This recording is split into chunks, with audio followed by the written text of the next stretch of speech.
Hey there, everybody. Chief Meteorologist Tim Buckley with you at WFMY News 2. We're talking all about the tropics, all about Hurricane Erin. What are the impacts to North Carolina? What do we know now that we didn't know over the last couple of days? What is the coast going to see? And, well, what's your weather going to be like here locally across the Triad and Piedmont areas of North Carolina? We've got you covered with all those questions. It is Weather Impact. We'll be here over the next half hour, keeping you up to speed and in the know.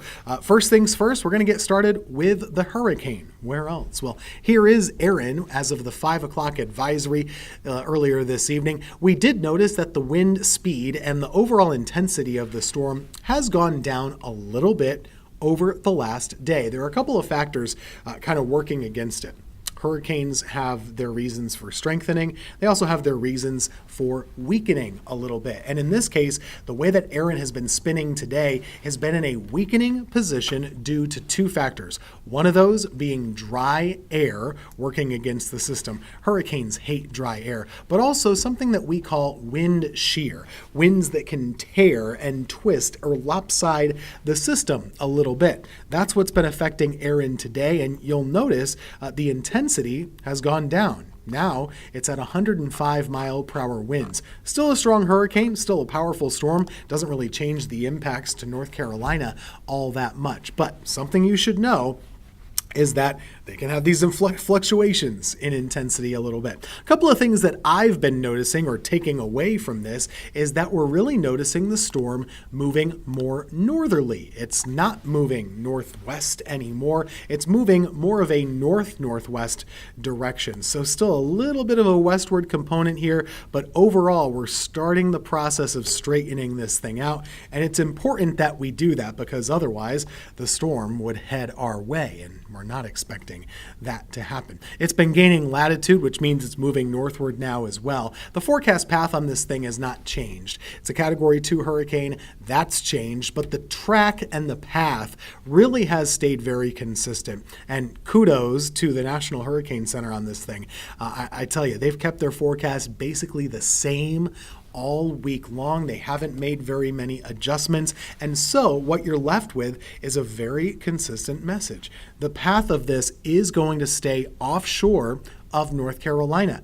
But this is close enough with a strong storm, a strong hurricane that's been tracking for several days. The fact that it's moving within about 150 to 200 miles of the coast, that's close enough to already have impacts. And we are already seeing that in places like the Outer Banks. Here are some cameras that we can show for you. This is a live look. Notice there's already been some coastal flooding in places like Buxton.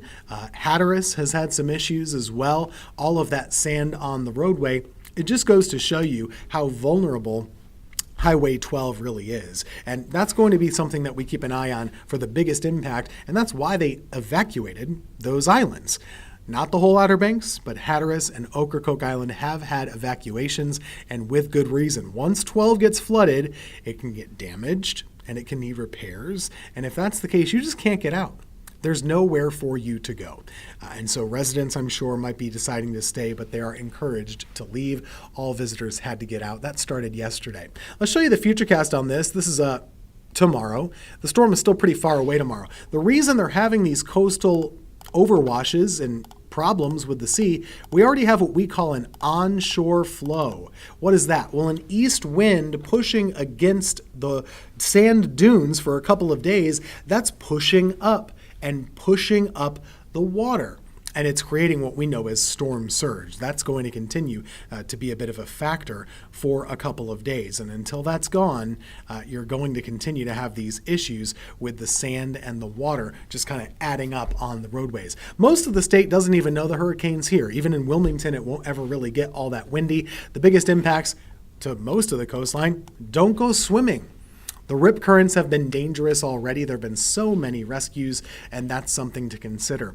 The wave heights, they've been significant. They'll get bigger. We'll continue to see them over the next several days, just kind of increasing and increasing with height. This is kind of the estimate from a computer model as we go into Thursday, maybe some as high as 15 to 20 feet, especially in the Outer Banks. That's where those waves should be the highest, and that's just going to add insult to injury when it comes to the storm surge, and with that overwash of water and beach erosion too. Not surprisingly, there is a tropical storm warning, mostly just for the Outer Banks areas themselves. Myrtle Beach, again, this is not that big of a deal, but I can tell you there's not usually that water lapping at the sand dunes the way it is right now. That's something that we'll continue to watch. Storm surge flooding about 2 to 4 feet. Overall, it's just going to be a nasty looking storm for the Outer Banks. Most of North Carolina will be okay, but the rip currents at the beaches will be an issue, tropical storm conditions at the Outer Banks will be an issue, and the flooding along Highway 12, especially on Hatteras Island and Ocracoke Island, that's going to be a pretty big impact. Back here at home, our weather will be pretty quiet this week. Today was fairly cloudy, still have some clouds out there. It's a pretty nice evening. Temperatures aren't all that warm. We're in the upper 70s to right around 80 degrees right now. We still have some humidity. And heading into tomorrow, similar to today, a little cloudy in the morning, losing the clouds as the day goes on. We'll have some sunshine kind of taking over. It'll be a hot and humid kind of a day. Thursday, that's the day where Erin is closest. You won't even realize it here. There's no impact locally. What we could see for tomorrow, some fog, some clouds early on, then losing them as the day goes on. Still a hot day of weather. Another thing to watch, though, as we go throughout the week and into the weekend, we get a chance to see some lower humidity start to track our way. A couple of cold fronts will be, number one, pushing Erin out of the way. That's a good thing.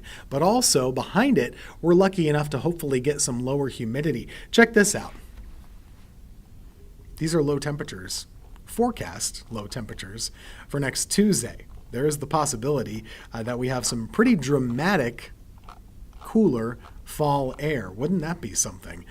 That's something you might be able to enjoy as we welcome in next week. So it's a little ways away, but something that I wanted to put in your ear right now if you wanted something to look forward to. We've been talking all about the hurricane. Let's talk about a cold front instead. That can be a really nice tease of some fall air, and like I said, it would arrive as early next week, Monday night into Tuesday or so. So that's kind of the expectation. The 7-day forecast here, pretty basic, pretty simple. The next couple of days, we'll have ourselves with high temperatures in the mid to upper 80s for Wednesday. Low chance of any storms. On Thursday, a little bit better chance of a storm. Mid 80s for highs, then going into the weekend, a little bit less humidity. Next week is when we could see the fall air. We'll be back with a look at the tropics and more on Erin next.